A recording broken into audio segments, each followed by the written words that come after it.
السلام عليكم ورحمة الله، مرحبا بكم معايا في فيديو جديد ووصفة جديدة، ومستمرين مازال ان شاء الله في التحضيرات ديال رمضان 2025. واليوم ان شاء الله غنتقاسم معكم هاد البريوات اللي كيجيو بواحد الحشوة ميكس ما بين الدجاج والكروفيت، كيجيو من اروع ما يكون. فبقاو معايا ان شاء الله باش ندوزو للمقادير والطريقة ديال التحضير، ونبداو بسم الله على بركة الله. بالنسبة لهاد البريوات غادي نحتاجو صدر الدجاج مقطع على شكل قطع صغيره بهذا الشكل هذا. عندي هنايا تقريبا 800 غرام. الكميه كتبقى على حساب يعني شحال نتوما غادي تحضروا ديال البريوات. وعندي هنايا تقريبا 800 غرام ولا 750 غرام ديال الكروفيت هكا منقي. خديت كيلو ونص تقريبا اللي قشرته وعطاني هذيك الكميه ما بين 750 حتى 800 غرام. عندي هنا جوج ديال البصلات متوسطين اللي مشلطين بهذا الشكل هذا. وعندي تقريبا نصف كيلو ديال البورو اللي مغسول بطبيعه الحال من التراب اللي كيكون فيه مزيان ومقطع قطع صغيره بهذا الشكل هذا. وعندي هنا الشعريه الصينيه اللي درتها في المطيب وصفيتها وقطعتها بالمقص على شكل قطع صغيره. بالنسبه للنوعيه اللي استعملت ديال الشعريه الصينيه فانا استعملت هذه ديال الخضار. استعملت الوزن ديال 100 غرام، ممكن تستعملوا ديال الروزي الا كتعجبكم. غنحتاج واحد جوج معالق كبار ديال المعدنوس، غير الوراق ما نستعملوش يعني العروشه ديالو، غير الوراق اللي مقطعين قطع صغيره. بالنسبه للتوابل غنحتاج شويه الملح، شويه ديال البزار، واحد جوج فصوص ديال الثومه اللي محكوكين، معلقه كبيره ديال العطريه ديال الحوت ديال البسطيله ديال الحوت، عفوا العطريه ديال البسطيله ديال الحوت البيضه. وعندي واحد المعلقه صغيره ديال الصوجه، وعندي الزبده حيوانيه من نوع جيد باش غادي نشحر كاع هاد المقادير هادي. كنأكد العطريه ديال البسطيله ديال الحوت البيضاء ماشي العطريه ديال الحوت. غادي ناخذ واحد المقله، من الاحسن تكون كبيره لان عندي انا كميه كبيره. بالنسبه اللي بغى يستعمل كميه صغيره فما غاديش يضاعف المقادير. انا تقريبا درت مقادير مضاعفه حيت بغيت نحضر كميه كبيره، فغادي ندير واحد المقله اللي تكون كبيره. من الاحسن نديروا شي حاجه كبيره باش ما كيطلقوش لينا هذوك العناصر الماء. غندير الزبده، ممكن ديروا خليط بين الزبده وزيت الزيتون ماشي مشكل. غادي ندير هنا عندي جوج بصلات يعني متوسطين اللي مشلضين، غنديرهم حتى غادي يطيحوا يوليو شفافين بهذا الشكل هذا. عاد غادي نضيف البورو لانهم ما كياخذوش نفس الوقت في الطياب. البورو دغيا كيطيح لينا. الا ما كاينش البورو ممكن تستعملوا غير البصله خضاريه، دابا راه الوقت ديالها موجوده، غادي تستعملوا الكميه كامله من البصله خضاريه. كيبقى لكم الاختيار على حسب اللي موجود عندكم. غير هو البورو كيجي كيعطي واحد المذاق زوين في الحشوات، وكيتواتى حتى مع اي حاجه فيها الكروفيت فيها الحوت راه كيجي فيها البورو زوين. هنا بان ليا بان خاص شويه ديال الزبده، غادي نضيف الزبده. وكما قلت لكم الا درتو كميه كبيره وما عندكمش مقله كبيره ولا شي حاجه فاش غادي تخدموا، قسموا الكميه على جوج ديال المرات باش ما يطلقوش لكم هاد العناصر الماء ديالهم ويجيكم ساهلين في التشحار. هنا من بعد ما يعني تشحروا ليا غير ياخذوا غير يتعسلوا، ولكن ما يتحرقوش ما يتحمروش بزاف. غادي نضيف المكعبات ديال صدر الدجاج وغادي نحرك، والنار تكون مجهده باش هادشي كامل كما قلت لكم ما يطلقش لينا الماء ديالو، ويبقى هذاك الصدر ديال الدجاج وحتى الكروفيت كلشي يبقى لينا محتفظ على العصاره ديالو. غادي نضيف هنا هادوك جوج فصوص كبار ديال الثومه اللي يعني محكوكين. من الاحسن نضيفوا الثومه حتى نضيفوا الدجاج، ما نقليوهاش مع البصله والبورو. غير تبعوا المراحل غيجيكم واحد المذاق زوين في الاخر ديال الحشوه، غتجيكم زوينه بزاف. صافي من بعد ما تقلى ليا هذاك الدجاج غادي نضيف الكروفيت الدجاج لانه راه مقطع قطع صغيره كما كتلاحظوا معايا، راه دغيا طاب وما طلقش ليا بزاف ديال السوائل. صافي هنا غادي نضيف الكروفيت ديالي. اي كميه استعملناها ديال الدجاج غنديروا مقابل ديالها ديال الكروفيت، وممكن ديروا اقل بطبيعه الحال، راه غير شويه ديال الكروفيت راه كينسم لينا الحشوات بواحد الشكل زوين. صافي هنا غادي نستمر غنبقى كنحرك، والعافيه ضروري تكون مجهده كما قلت لكم باش حتى حاجه ما كتطلق لينا السوائل ديالها، وداك الكروفيت ما كيجيناش مقطن ويجي هكا يعني يتجمع في الحجم ديالو بزاف. غادي نضيف هنا الملحه ونردوا البال مع الملحه حيت هاد الحشوه دغيا كتملاح. وعندنا غنستعملوا العطريه ديال البسطيله ديال الحوت حتى هي مالحه، الصوجه مالحه. غنضيف هنا البزار، وغادي نضيف ديك المعلقه كبيره ديال العطريه ديال بسطيله الحوت البيضاء. كتكون يا اما بيضاء يا اما غوز بحال هذه اللي استعملت. راه كاينه وحده حمراء وكاينه هذه البيضاء، راه متوفره عند الناس اللي كيبيعوا هكا العطريه، وحتى الناس اللي كيديروا اللوازم ديال الحلويات راه موجوده دابا متوفره. الا غتلاحظوا معايا هاد الحشوه راه ما فيهاش قوه العطريه وقوه يعني بزاف ديال سميتو، كيبقى المذاق ديالها خفيف، وكتجي كل حاجه كنتذوقوا المذاق ديالها كتجي زوينه بزاف وكتجي خفيفه. صافي هنا من بعد ما طاب ليا كلشي كما كتلاحظوا معايا، واخا يبقاو شي شويه ديال السوائل ماشي مشكل، حيت ملي غادي نضيفوا الشعريه الصينيه هي غادي تمتص كاع هذاك كاع دوك السوائل اللي بقاو ليا. في حاله ما بقى لكم شي يعني هكا شي سوائل اللي تلقهم الكروفيت ماشي مشكل، ما تخافوش، غير ضيفوا الشعريه الصينيه وهي غادي تشرب كلشي هذاك الشيء اللي كاين في الحشوه. صافي هنا غنضيف الشعريه الصينيه وغادي نحرك. كما قلت لكم بالنسبه لهاد الكميه انا راه ما كثرتش منها، درت 100 غرام ديال الشعريه الصينيه بالنسبه لهذيك الكميه اللي درت ديال اللحوم. بغيتو تضيفوا اكثر ديال الشعريه الصينيه ماشي مشكل، غتضيفوا جوج ديال الباكيات ديال الشعريه الصينيه او جوج مربعات في حاله ما استعملتوا الشعريه الصينيه ديال الروز.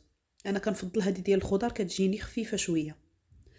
هنا غادي نضيف معلقه صغيره ديال لاصوص الصوجا، وممكن تضيفوا اكثر، كيبقى على حساب الذوق ديالكم. ذوقوا في الحشوه في الاخر وشوفوا الا خصها الملح زيدوا، خصها الصوجا زيدوا.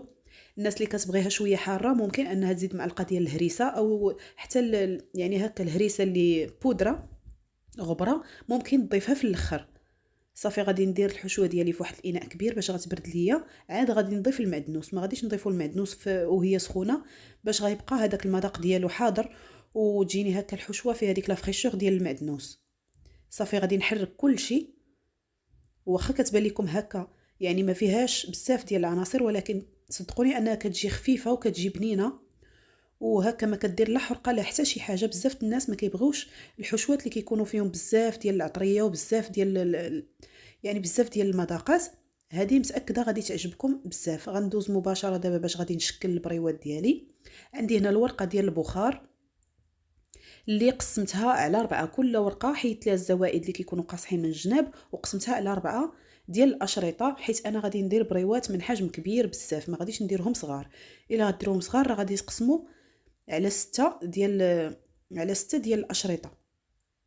صافي غادي نسرح الورقه ودهنوها في حاله ما كنتو غادي طيبوهم في الفران ولا في الاير فراير. دهنوا الورقه هكا بالزيت باش هكا كتقرمش لكم في الطياب، كتجي حتى ديك الورقه اللي من الداخل مقرمشه.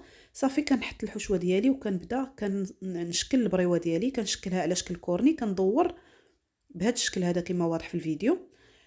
والا طاحت ليا شي حشوه هكا راه كندخلها عادي، ضروري هكا الحشوه حيت ما مجموعاش كطيح. صافي وكنبدا كنشد بصبعاني من الجناب ديال البريوه كما كتلاحظوا معايا، وانا كنزير وانا كندور. صافي راه كتشكل يعني بكل سهوله ما فيهاش مشكل. غادي نحاول نحيد هذوك الجوانب اللي زايدين، هاد الزوائد اللي لتحت، وغادي ندهن بالبياض ديال البيض.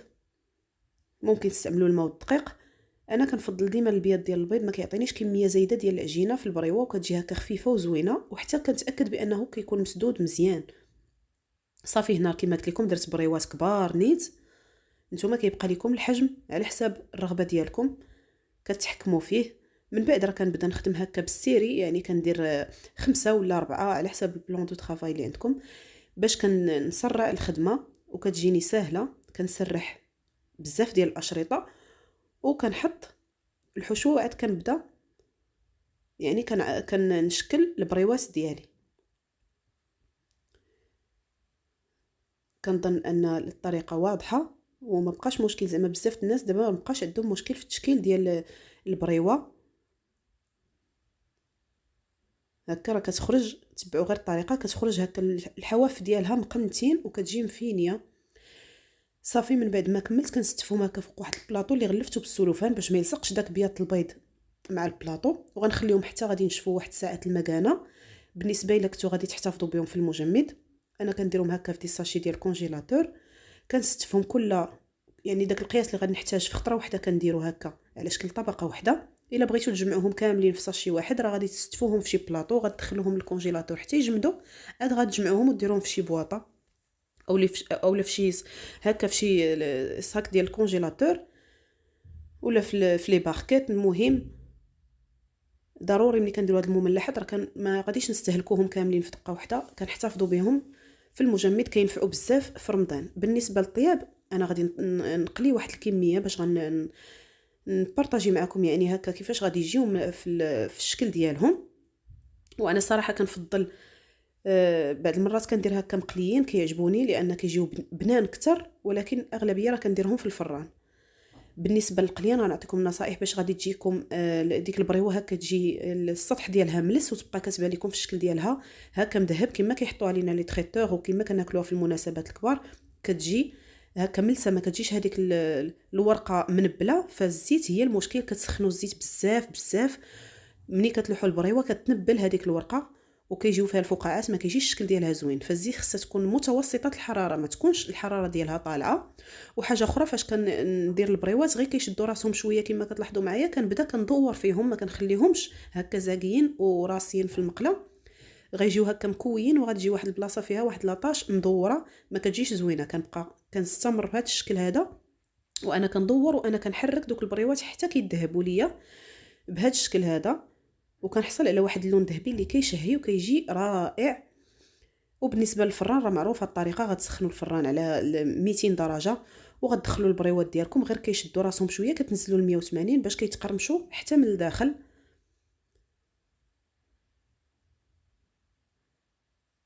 صافي هنا غنصفيهم مزيان من الزيت وغندوزو مباشره ان شاء الله باش غادي نشوفوهم كيفاش كيجيو من الداخل. كانوا هادو هما البريوات اللي شاركت معكم، كنتمنى انهم ينالوا الاعجاب ديالكم. وراه الحشوه صدقوني كتجي بنينه بزاف بزاف، كتجي خفيفه وما فيهاش قوه العطريه كما قلت لكم، ما فيهاش قوه المذاقات، كتذوقوا كل حاجه يعني بالذوق ديالها. هذا هو الشكل ديالها كما قلت لكم، ما كيجيوش فيها دوك هكا الورقه ما كتجيش منبله.